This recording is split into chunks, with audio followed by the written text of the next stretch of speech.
Uno de los testigos era los traficantes y el otro testigo era el sereno de la estación de servicio, que está en complicidad con el testigo era uno de los traficantes que justamente usted había visto antes, al que le daban la bolsa del patrullero.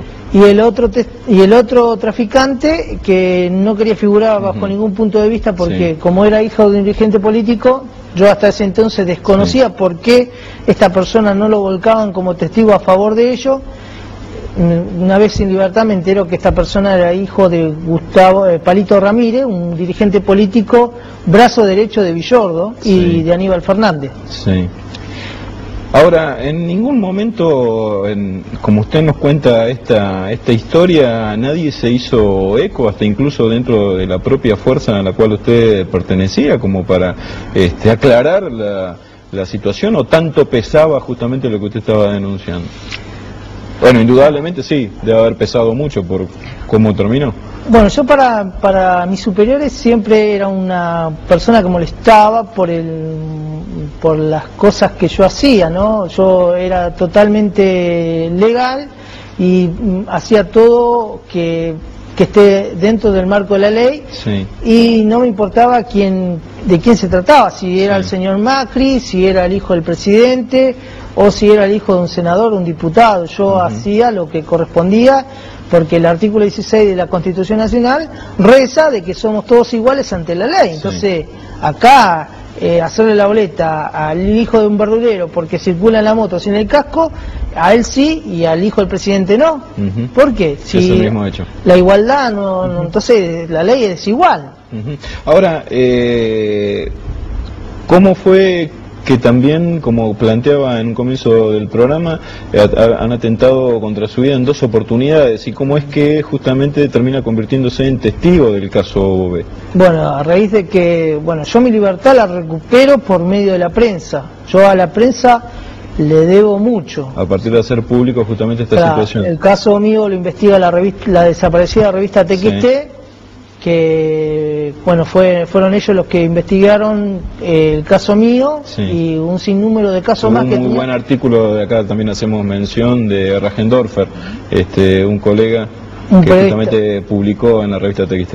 Entonces Rajendorfer fue a verme a la cárcel y Rajendorfer se entera que yo me metí con punteros políticos de Aníbal Fernández y que entre todos esos casos había un chico muerto que había trabajado para uno de los dirigentes de Villordo y que este chico, al ver en la computadora los nombres de las personas que estaban en el tráfico de drogas, que eran punteros políticos del justicialismo, incluso de la comisaría Quinta de la Cañada, porque este señor... Siempre estamos hablando de la zona de Quilmes, ¿verdad? Siempre estamos hablando de la zona de Quilmes. Entonces, como este político vivía a 4 cuadras de la Cañada, tenía, esta persona tenía muchos empleados de la comisaría esa para el tráfico de drogas. Entonces este chico se va de ese lugar porque se asusta, tiene miedo, y aparece muerto en el fondo de su casa, totalmente golpeado y ahorcado, como diciendo que él se suicidó. Esa causa, los padres de Cristian Gea, porque el que murió se llamaba Cristian Gea, archivaron esa causa porque tienen más hijos y le tienen miedo. Y le pueda pasar a otros de sus hijos. Entonces, el señor comisario mayor Bové, que a mi entender, para mí es un policía que estaba en la corrupción, y como él recaudaba mucha plata en la departamental de La Matanza, y como quería abrir una financiera y lo habían echado y no podía recaudar más la plata que estaba recaudando antes, se decide abrir una página y a juntar un montón de policías y un montón de elementos para poder escribir un libro donde involucra al poder político, al poder judicial y a la policía en el tráfico de droga, desarmaderos y otros delitos más. Entonces, a través de compañeros en la Facultad de Derecho de Lomas que eran policías, se contacta conmigo. Y en vida él mismo me dice que lo seguían 3 sujetos que para él tenían pinta de policías, que estaban vestidos de traje y que podían hacerle algo, pero que él no les tenía miedo. Entonces yo agarré y le digo, mirá, ¿por qué no denuncias esto en un juzgado? Así te ponen en custodia, porque no podés ponerte así, esta gente te van a bajar. Si vos estás investigando todo lo que yo te estoy diciendo en Quilmes, estás investigando todo lo que vos sabés, los armaderos en el juzgado de Loma Zamora, y a vos te va a pasar algo, porque acá hay muchos policías. Esto mismo usted lo charlaba cara a cara con Bové. En la facultad. Sí. Y bueno, entonces cuando él aparece muerto, termino yendo al juzgado para manifestarle lo que Bové en vida me manifestó, que este auto con 3 sujetos de trajes que tenían pinta policial lo estaban siguiendo. Sí. Cuando esto lo hablo en las radios Continental, Radio Rivadavia y otros medios, el 405 con los 3 sujetos me empiezan a seguir a mí, desde la facultad a mi casa. Sí. Y empiezan a hacer como tareas de inteligencia los movimientos míos. Estudiar todos sus movimientos. Claro. Mientras había gente no se acercaban mucho a mí. Cuando la cuadra estaba despejada y no había testigos, sí, ellos se acercaban mucho a mí. Entonces yo trataba de cuidarme en esto y salir a la luz del día y no salir mucho de noche, pero yo la facultad cursaba de noche, así que yo esto le tuve que manifestar al fiscal, a Morlacci, que me estaba sucediendo esto. Sí. Este fiscal no me hace caso, entonces lo charlo con mis compañeros, que muchos de ellos son policías, otros son abogados, y estos mismos me dicen, mira, Cristian, echa la ley, echa la trampa, desaparece. Lamentablemente tu vieja va a sufrir, que cuando tu vieja haga la denuncia de paradero, vamos a ir todos, vamos a declarar lo que te está sucediendo para que te pongan en custodia. Entonces se inicia una causa por pedido de paradero, yo desaparezco 5 días, mi familia desesperada porque sabía que yo estaba involucrado en muchos casos donde la policía está cometiendo varios delitos, entonces empieza a pesar lo peor de mí.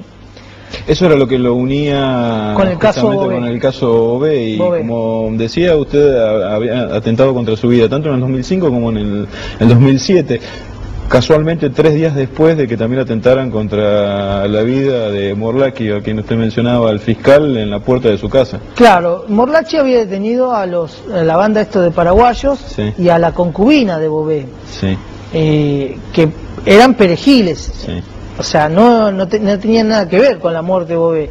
Cuando Morlacci quiere investigar la línea policial, sí, él es tiroteado en la puerta de su casa, sí, y a los 3 días me tirotean a mí con custodia y todo. Sí. O sea... Ahora, ¿cuál es, desde incluso el primer hecho que contábamos sobre su causa armada, más los 2 atentados que estábamos relatando que sufrió usted en primera persona, cuál es a su criterio el hilo conductor en esos 3 hechos?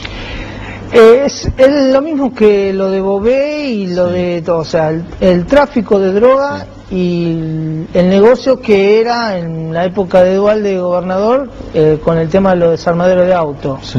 O sea, son alumnos de la vieja escuela, o sea, yo recibo hasta una carta donde ellos se hacen llamar así, alumnos de la vieja escuela, o sea, esa gente, sí, que por ahí Patti era su maestro, o este comisario mayor que terminó... Sí, que ahora no están más, pero que continúan en la fuerza. Claro, los que están algunos están en actividad, incluso hoy quizás se están cuidando mucho más, pero o perdieron muchos negocios por culpa de que nosotros empezamos a denunciar y bueno, y ellos hoy por hoy quieren que yo me calle y, sí, me intimidan bajo atentados. ¿Usted cómo tomó las palabras que en su momento mencionó Lilita Carrió respecto a señalarlo, en este caso a Aníbal Fernández, por lo cual después también terminó querellándola Lilita Carrió cuando señaló que en Quilmes había zonas liberadas? Bueno, sí, es verdad. El señor Aníbal Fernández también me denunció a mí por calumnias e injurias en el 2005, donde tuvimos una audiencia de conciliación, donde su abogado quiso negociar con mi abogado para que yo no hablara más, porque lo del señor Aníbal Fernández, que todos los que lo acusaron a él, sí, digamos, por tráfico de droga, son gente que tocan de oído, o que escucharon algo, o que escuchan de casos así. Yo soy una persona que viví esa experiencia y procedí en eso y vi gente de él traficando droga. Este señor no me quiere enfrentar a mí en un juicio oral. El juez que interviene en la causa es un profesor que yo tengo en la Facultad de Loma Zamora, sabe que soy un idealista, sabe que soy legalista, y el señor Aníbal Fernández ahora se ve que sus abogados quieren archivar esta causa.